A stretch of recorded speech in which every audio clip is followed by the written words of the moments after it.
What's up mga kamoto? Magandang araw sa inyong lahat, no? It's me again, Boyax Moto Vlog.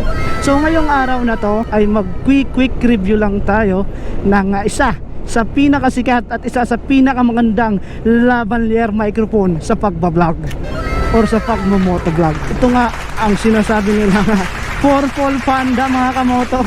Ito siya mga kamoto, Purple Panda lavalier microphone. So kung magtatanong kayo kung saan ko siya nabili, no mga kamoto, nabili ko po siya sa memory.ph. Yes po, kay Sir Roland po. Kung gusto nyo pong bumili ng ganitong mic na Purple Panda microphone, i-PM nyo na lang po ang page ng memory.ph. Itong page na to mga kamoto, memory.ph, or kay direct PM nyo kay Sir Roland. PM nyo lang po kung gusto nyo mag-order. Siyempre marami pa silang mga binebenta doon, kagaya ng mga accessories ng ating GoPro at mga action cam or mga cameras, mga memory. Maraming mga accessories sila doon. Marami kang pagpipilian. Puntahan nyo na lang yung shop nila. Opo, yung shop nila. Ilalagay ko na lang sa description yung link ng memory.ph at syempre kay Sir Roland, para i-PM nyo sila kung gusto nyo bumili ng mga accessories sa kanila. So yun nga, no, hindi tayo sige, ang kahaba ng mga truck na to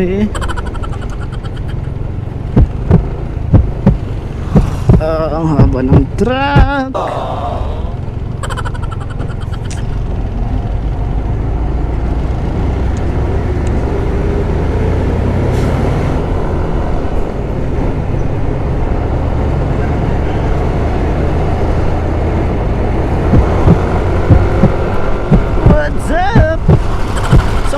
Testing natin yung ating Purple Panda lavalier microphone. So ngayon susubukan natin ang close visor po ngayon. So yung takbo natin is 76, 80, 81. Kung meron pang mga static na pumapasok, no, kung hindi masira yung ating audio, 97, 98, 101, 103. Check mic test, mic test. Check mic test, mic test. Check mic test. Sana hindi masira yung audio ko, no? Sana nga may quality yung audio ko. Yay! What's up mga kamoto? 108.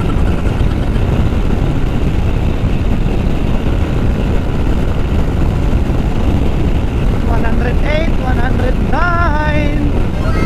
Sana hindi masira yung audio natin. Oops, better. So sa mga nagtatanong pala kung magkano yung yung Purple Panda lavalier microphone, nabili ko siya ng 3,000 eksakto sa syempre sa memory.ph, at syempre plus shipping fee na 100 plus, no mga kamoto. Bali 3,000 plus yung nagastos ko dito sa lavalier microphone na ito. Medyo may kamahalan siya mga kamoto, di ba?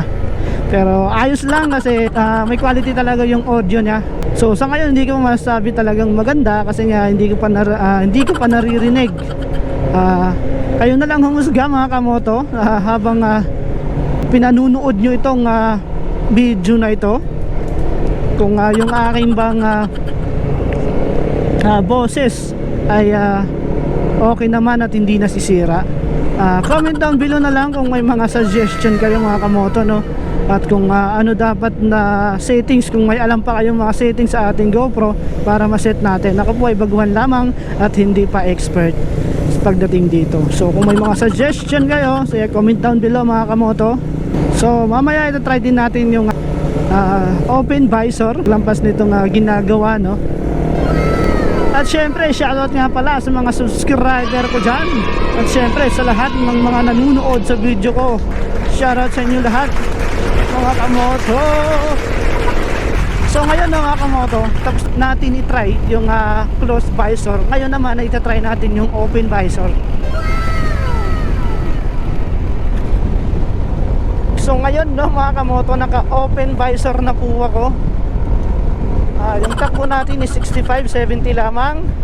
Bumaba ng 50 kasi nga medyo masikip yung daan.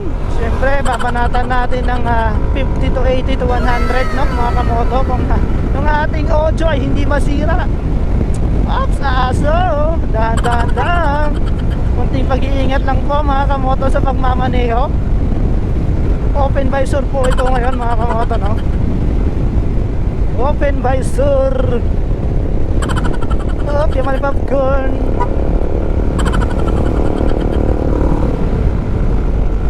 74, 78, 78, 90.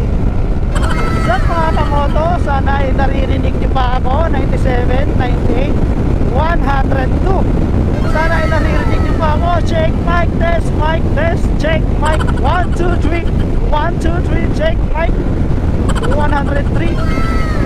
90 lang yung takbo natin mga kamoto, no? Hindi masyadong sagad.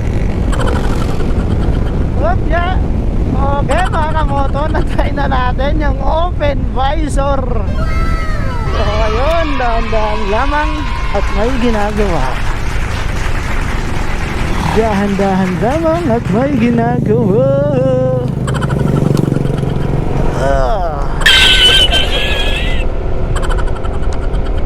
So yun yan, no, mga kamoto, na-try na natin yung close visor at saka yung open visor. So ayun na lang humusga kung ano yung pagkakaiba, kung nawawala ba yung ating audio or kung malinaw pa habang ito ay tumatakbo ng 100 kph ng naka-open visor at naka-close visor. Ayun na pong humusga mga kamoto. So mga kamoto nga pala, meron na tayong sticker na pinamimigay, no? Kung nakita nyo ako sa daan, syempre tapikin nyo na lang ako at bibigyan ko kayo ng sticker ko. Free lang po ito. Ito po yung ating sticker. Yan po yung ating sticker. Ipamibigay ko po ito sa inyong lahat. So yun lang mga kamoto, yung quick review natin sa ating Powerful Panda microphone. So shoutout sa lahat ng mga subscriber ko dyan, sa lahat ng mga nanunood. Shoutout sa inyong lahat. Salamat sa suporta. Syempre meron na tayong 1,160 plus na subscriber mga kamoto as of kahapon. Saka yung watch hour natin is 125 watch hour pa lamang. Dapat naka 4,000 watch hour tayo. Yung 1K subscriber ay na-hit na natin. Yung watch hour na lang yung kailangan natin ma-hit mga kamoto. So kaya natin to. Tiwala lang mga kamoto, mamumonetize din tayo. So yun lang mga kamoto, yung quick review natin ngayong araw na to sa Purple Panda. So kung nagustuhan nyo itong video na ito, don't forget to like, share, comment sa baba. Kung may suggestion or komento kayo mga kamoto. At syempre kung bago ka pa lang sa aking channel, huwag mahihiyang pindutin ng subscribe button. At syempre ang notification bell for more updates and for more upcoming video. At syempre para updated po kayo sa ina-upload nating video sa aking YouTube channel.